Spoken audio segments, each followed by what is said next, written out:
Speaking of great fundamental companies, Jim, what about tech? I mean, those are the names that got us to these all-time highs. Are they going to continue to take us there? We got Nvidia coming out tomorrow. Well, okay, so let's talk about Nvidia.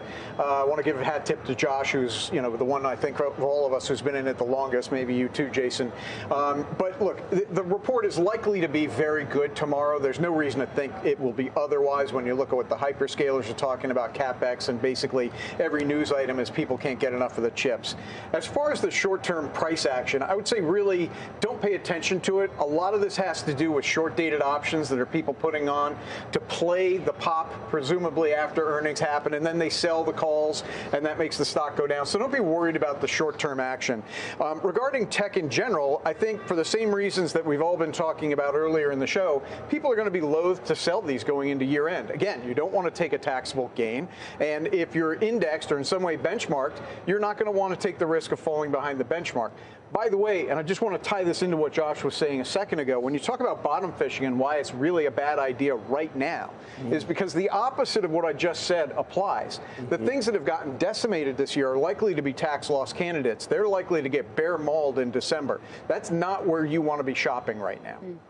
Jason, I know you've owned Nvidia. Jim just said you might have been in it the longest. What do you make ahead of the print? Is it too late for someone that hasn't gotten in at the price action that we're seeing now? I don't think so. Okay. I think the question is obviously how sustainable is this ongoing AI compute demand? How sustainable it is going forward? Yes, the stock's up 189% year to date. We're expecting about $33 billion worth of revenue. We probably will surpass that somewhat. I think in the next quarter, however, when you really start to see Blackwell come through, that will be the bang out quarter, which is the quarter that we're working through right now, which we potentially see $38 billion worth of revenue. So I continue to like this story. We hear from the hyperscalers and all the CapEx spend that's going in this space that obviously Nvidia continues to capture. There's not a lot of competition for them currently. So I continue to like the stock, and I think that maybe you're not buying it right here, but there will be opportunities that present themselves. We've seen how this stock has traded over the last few quarters. Josh, what are you waiting for ahead of Nvidia as an owner of this name as well? There's a report out there that the implied swing for Nvidia, up or down, is expected to be about 8.5%.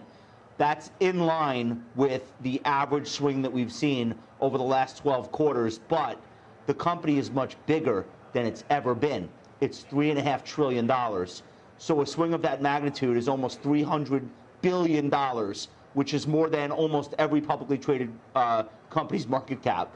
So we are basically looking at a situation where the biggest, most loved, most celebrated, most well-regarded stock in the entire market is coming out with an earnings report that yet again they guided higher going into.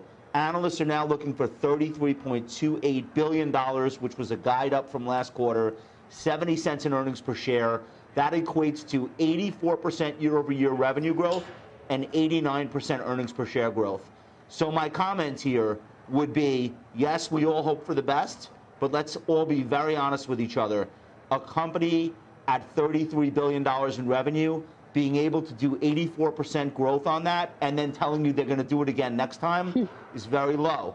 I think the tightrope that Nvidia now has to walk is to remain optimistic about the future, but not continue to push out those expectations and give people the impression that year-over-year sales doubling for a $3 trillion company is in any way realistic as far as expectations. I think they get it. I think there's a way to do that. I think there's a way to give guidance, sound optimistic, but not keep painting yourself into a corner of people looking for doubles every time you report. We'll see if they can pull it off. That's what I'm watching for. Yeah, so could be some magical verbiage. Stephanie, you actually prefer Broadcom to Nvidia. Well, I mean, I like Nvidia, but I feel like I missed it. But I have done well with Broadcom, just given its diversified revenue mix. You do get the #2 AI player. It's going to be a $12 billion business for the company. You do what I really like, though, is they bought VMware, and that's going to be a $4 billion per quarter revenue run rate for them. So the diversification I like very much, and also the valuation is a little bit cheaper, but it's up a lot. It's up 47% this year to date, and so it's had a nice run. I think with Nvidia NVIDIA, if it is down, I don't know about you guys, but I think it's going to get bought. First and foremost, it's 7% of the S&P 500 in terms of its weight. It's almost 9% of the NASDAQ. So if you're betting against it, you have to offset it, which is what I'm doing with Broadcom. It's a very big position to offset.